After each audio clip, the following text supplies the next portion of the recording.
your number, written on the back of my hand. I got your number, written on the back of my hand. I got your number. Hallo. Ja, goedendag meneer. Ik spreek met Danny de Smet hier. Ja? Ik bel voor het volgende. Hebben jullie een goed product tegen mieren? Enfin, tegen een mierennest eigenlijk. Jo. Ja? Werkt dat goed? Mijn verschillende producten voor. Verschillende. En werkt dat goed? Ja, het is goed. Heel goed. Ah, goed. Zeg, ik weet niet of je ons kent. Wij zijn van het buurtcomité in de Polderstraat, waar daar al die grote tuinen tegen elkaar zitten. Ja? Nu, sinds een paar weken hebben wij hier last van een miereneter. Ja. Ja. Maar ja, ik bedoel, die miereneter die komt dan natuurlijk om die mieren op te eten. Dus de vraag is eigenlijk... Ja, daarboven... dat cactus heel de hof vol, hè, die miereneter. Ja. Heb je dat al een keer gezien, een drol van een miereneter? Denk. Dat is groot, hè. Dat is echt vrij groot, hè. Ja. Enfin, ik ga het heel kort houden. Die miereneter moet weg. Ja. Dus hoe krijg je die mierennest naar een andere hof? Nou, die mierennest kun je verdalen, hè. Verdalen. Dat kun je doen, hè. En komt die miereneter dan nog in mijn hof? Nee. En waar moet je dan naartoe? Ja. Dan moet je zijn plant rennen, hè. Een plant. Hier gaat hier niet meer komen, hè. Nee, dat versta ik. Nu, we zitten hier juist op een vergadering met ons buurtcomité. Ik zal u even Danny geven, met een buurman. Die heeft ook nog wat vragen over die miereneter.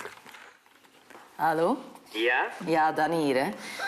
Ik ben de buurman hè, van de Neddy.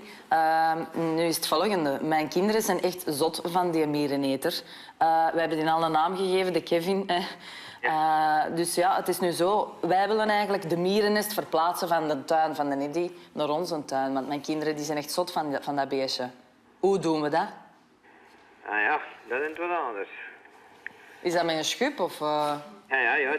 Wat dan moet je zo proberen te doen, zeg. Ja, ik weet het niet. Of kunnen die lokken, die mieren? Dat je zegt van we pakken ze met een lokmiddeltje en we leiden ze zo van de ene tuin naar de andere? Wat denkt jij? Nee, maar dus het zijn er dan weer dus ook in. En ze lokdoorn voor mieren, maar ja, natuurlijk, als die mieren erin komen en die lokdoorn zijn ze dood. Oei, nee, dat willen we vermijden. Ja. En misschien een nachtje als... weet je dat we wat een nacht zet? Ja. Ja. Dus het beste is met de schop heel boel verzetten, hè. Ja. Dat zou het beste zijn. Dat bier zit hier binnen, hè? Dat bier zit hier binnen! Ja, Eddie, als... Danny, dat bier zit hier binnen! Ik ben aan het bellen, jong. Danny! Ja. Danny! Sorry, meneer, de Kevin zit hier binnen. Hoe moet dat vangen? Hoe moeten we die dat vangen? vangen? Hoe moeten we die vangen? Meneer, Dat weet ik niet, hè. meneer, kun jij ons helpen? Dank. Oh, meneer, die miereneter aan het shotten. Oh, meneer, ik ga me toen ophangen. Meneer, salut, hè, ik bel later wel eens terug. Jo. Je hebt op de Kevin getrapt. Hallo, Danny. De buurman. Hallo, Danny. Hallo. Je doet gewoon door, hè? Jok. Ja, Stond hij soms niet? Have a drink, have a drive. Go out and see what you can find. Da-da-da-da-da.